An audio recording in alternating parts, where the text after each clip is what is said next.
Hello and welcome to Our Town York. I'm Lance Schwartz. Thanks for joining us at the Palmer Museum, located right here in the heart of downtown York. Sit back and relax. We're going to spend the next 30 minutes showing you around the crossroads of America. Our Town York is the midpoint between Lincoln and Grand Island. It's located at the intersection of two major traffic ways, Highway 81 and Interstate 80. 7,802 people call York home. Now here's a little known fact. York wasn't always just York. There was a time back in the late 19th century when there was also a New York.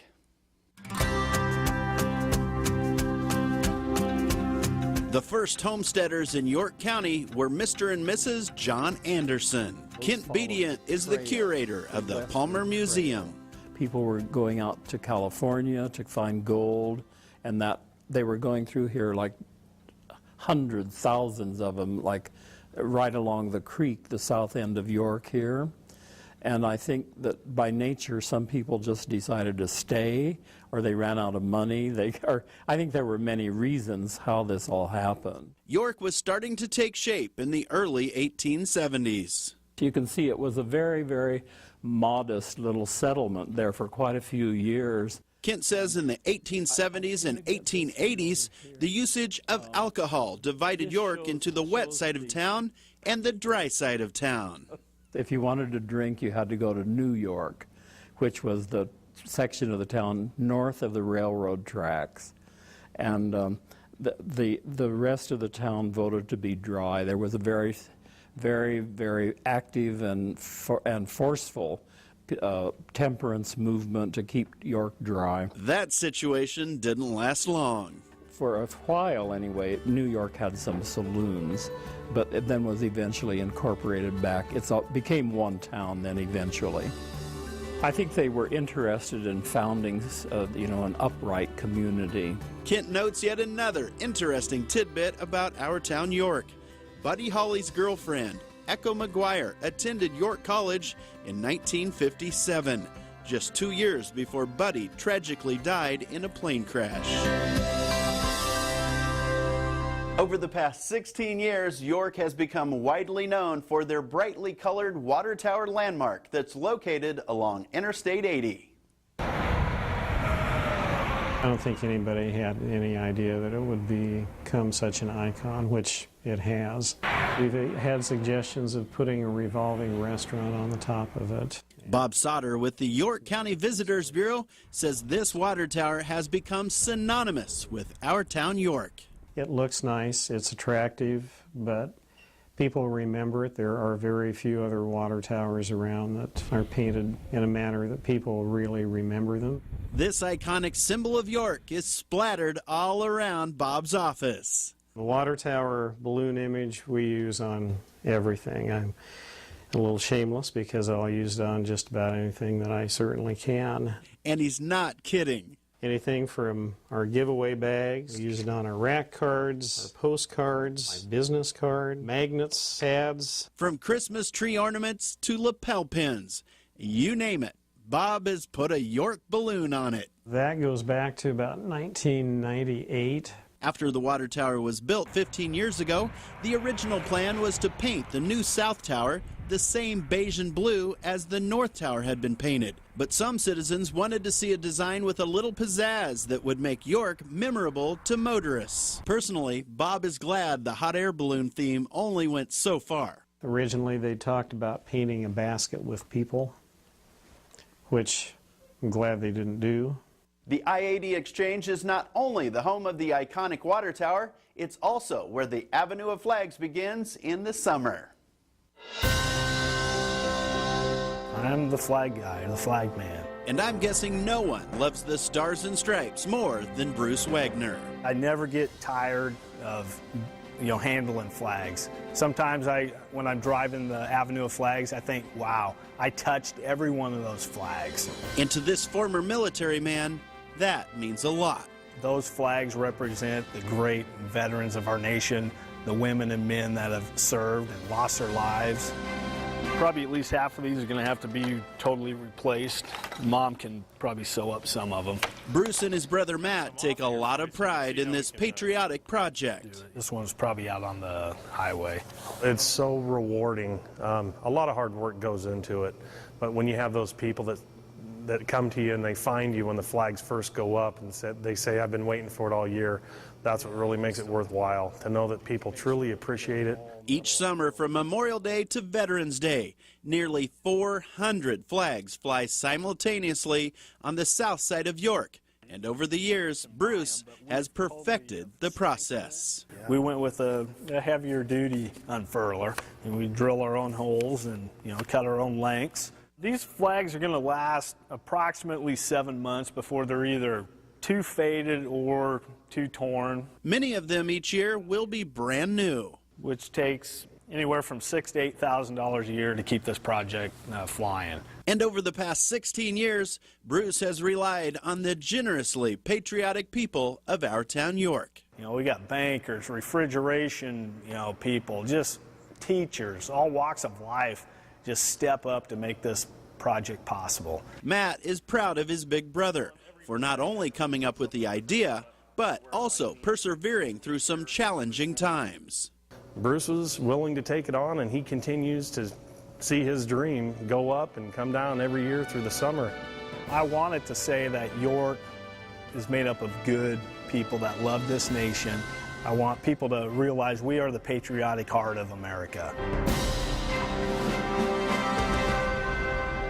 Make sure and take a trip down the Avenue of Flags beginning on Memorial Day and running through Veterans Day.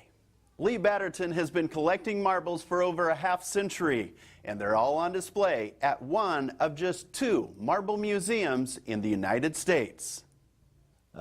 Played marbles every day. Marveling at marbles consume most of Lee Batterton's young life. 3 or 4 times a day, before school, recess, noon, after school.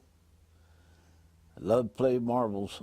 That's why it's no wonder that Lee is today the proud owner of this $1 million collection. To start with, there's about 1,350 jars around the top of the 2 rooms.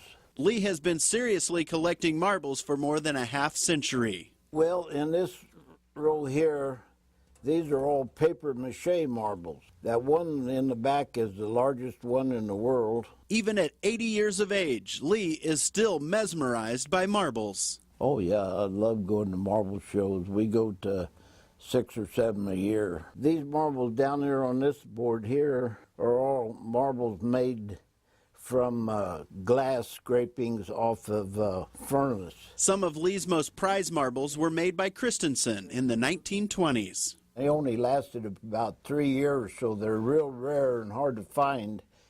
Most sought after marble there is. This is the largest one that ever was made. They only made 3 that size. I got 2 of them. That's worth a bunch. It's probably worth about $25,000. Some of Lee's marbles are made of uranium. And when you get uranium in a glass, they glow.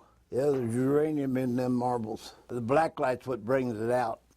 After 54 years of collecting, Lee has recently reached the $1 million marble mark. And if you don't believe him, he invites you to come on out and count them for yourself. 1. Somebody got on the computer and figured it up, and it'd take 11 days without eating or stopping or drinking to count them all. Okay, I'll take your word for it. At least I know that if I ever officially lose my marbles, I'll know where to find them. Lee's legendary Marble Museum is open 7 days a week from 10 to 6, and the admission is free. Straight ahead, York entertains at the Yorkshire Playhouse, and they prepare to entertain at the new Holtis Convention Center. Stay tuned.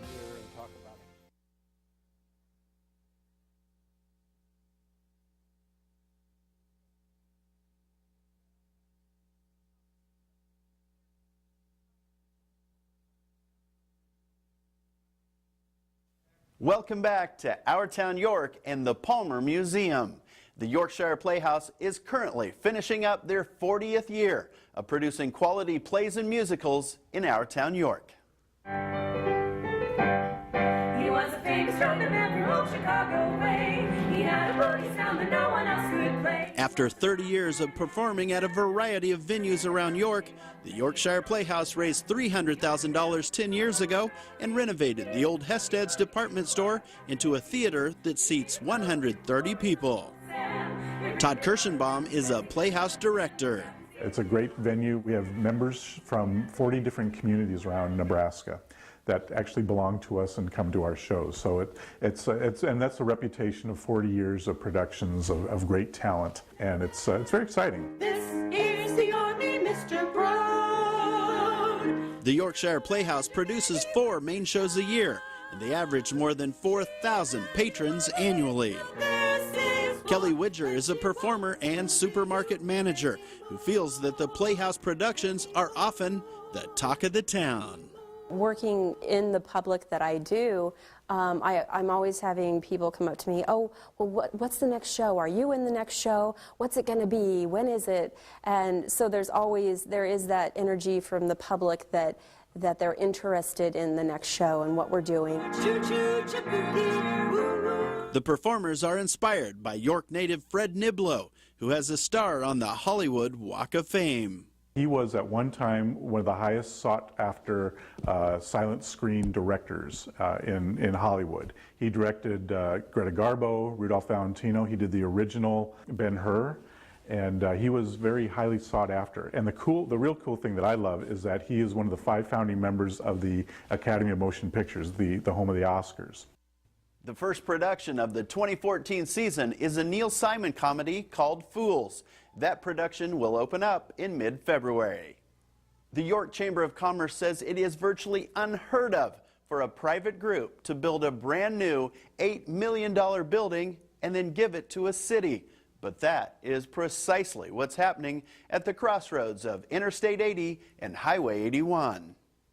What I like is the plank ceiling. I think that's really looking good. Kelly Holtis spearheaded the Convention Center project. It really is a lot larger than I expected. The president of the Cornerstone Bank was interested in building a building that would catch people's attention as they entered York from Interstate 80. Well, the thing we wanted from the beginning, that when someone would drive in from Highway 81, that they'd really see the building at its best, and that'd be the wow effect we're looking for. What we've got is 2 large meeting rooms on both the ends, and both of those meeting rooms can be split into 2. Drew Jensen is a hometown contractor who envisions big things for this 40,000 square foot facility. Well, I don't know. We're hoping maybe we get some concerts and maybe we get some big events. I'm sure we're going to have a number of weddings in here, and a number of, I think we could use the whole facility as a large convention center. Since 1940, the City Auditorium has hosted most of the large events around our town, York. Kelly thinks it's time for an alternative. When we announced this a year ago in September, we had no idea what the reception would be. It's been tremendous. We've raised a lot of money. This is an $8.2 million project, and we've raised $7.2 million already. So we have another $1 million to raise. So if anyone wants to send in donations, we still are accepting donations. The York Chamber of Commerce is planning on the Convention Center opening in September, and that's important because there are already quite a few events scheduled for October, November, and December of 2014. Dave Wessels was a York bachelor who passed away in 1993, and in his handwritten one-line will, he left his entire estate to create Wessels Living History Farm. Hello, and welcome to Wessels Living History Farm, a 1920s prosperous family farm. And the farm's director, Dale Clark, says this place is unique. Because most museums end in 1900, we start in the 1920s, and we depict farm life in the 20s and the early 30s. And once inside the beautifully restored house, it's easy to believe you've traveled back in time to December of 1925. It's a wood-burning stove. Caroline Goodrow is a historian. 1920s was the first time they actually got things. They went out and they bought gadgets, they bought just different items that they couldn't buy before, they couldn't afford them. The house was moved to this location just south of the interstate in 2002, and Dale opened up the farm to the public in 2005. We were recognized as the leading new museum by the State Department of Tourism a couple years ago. And Nebraska Heritage recognized Wessels last year as the top heritage stop in the state. We have had visitors from all 50 states and 36 foreign countries now. Dale feels that the education that can be found on this farm is becoming more and more valuable. Even Nebraska people do not recognize the importance of agriculture and how rapidly agriculture is changing. We find kids that can't tell you the difference between lettuce and cabbage. They don't realize where the food comes from that's on their table. Wessels offers a complete range of educational classes, from preschool to graduate. And they just so happen to throw in some of the most gorgeous sunsets you've ever seen at no additional charge. You can celebrate Christmas at Wessels Living History Farm from now until December 27th. Coming up, it's time to explore a pair of educational institutions that have been making our town York very proud as of late. Stay tuned, we'll be right back.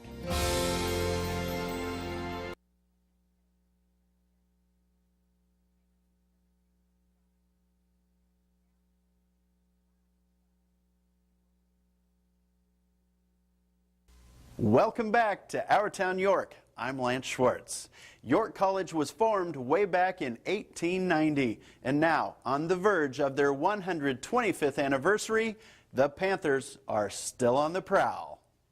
What makes York College special is the people. Matthew Madole loved York College as a student. Now he's busy making York College great for the players on his women's basketball team. The one thing I really try to get across to kids is that this place is going to help you prepare for life. If our job is to only win basketball games or only win track meets or wrestling meets, we're not doing our job. We're giving the kids the foundation they need to go on into life, to be successful, be a great husband, be a great wife, be a great employee, run their own business. We want our kids to be successful beyond anything athletic-wise. I picked York College just because of the spiritual influence here. Alyssa Becker is one of Coach Madole's basketball players. Honestly, my spirituality has grown a lot since I've been here. I was a Christian before, but here on campus you have so many choices of things to be involved in that can help you grow. And one of those things is chapel. It's held every weekday morning in the Student Activity Center, and it's attended by each of the nearly 500 students on campus, as it has been for decades. Everybody gets together in chapel, and we usually get to hang out for a second, and it's good to see everybody every day. It's awesome. Dylan Brewer is a senior basketball player that has enjoyed the family feeling he gets on the York College campus. I mean, everybody's just really open to talk to you whenever you need whenever you have a problem, and whenever you need a favor or something, people are just jumping at the chance to help you out at any time. York College started out affiliated with the United Brethren Church, and it remained that way until 1956, when control was transferred to the Churches of Christ. Spirituality is what makes this place tick. Just like at York College, there is an overwhelmingly positive vibe these days at York High School, and it's all thanks to the mentality movement. Well, there's not much that's not going good for us right now. Adrienne Goki has her finger on the pulse of York Duke Nation. We're doing pretty good athletically and in our fine arts like mock trial, one act. And Jonah Odie says a lot of that success can be attributed to a new focus that was initiated 3 years ago. When I came in my freshman year, they started a thing called the mentality movement, and that just really turned things around here at York. The mentality here is completely different than what it was in years past, and really positive and a lot of support in all areas.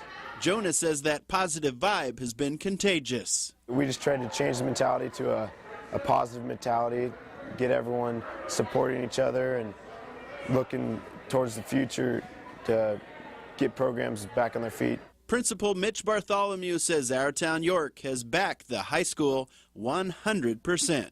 School is as good as its community, and I really think this is a fantastic community. My wife and son and I love it here.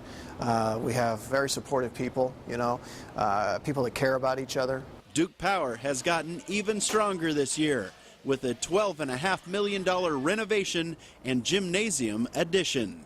Our kids have seen this and they love it. You know, they're taking a lot more pride in keeping care of the building, you know, ever since the construction crews have come through, you know. Everything that I hear from them is, you know, the decisions that we made are fantastic. Still ahead, our final story of the show awaits, and there's not another one in the world quite like Four Winds Indian Books.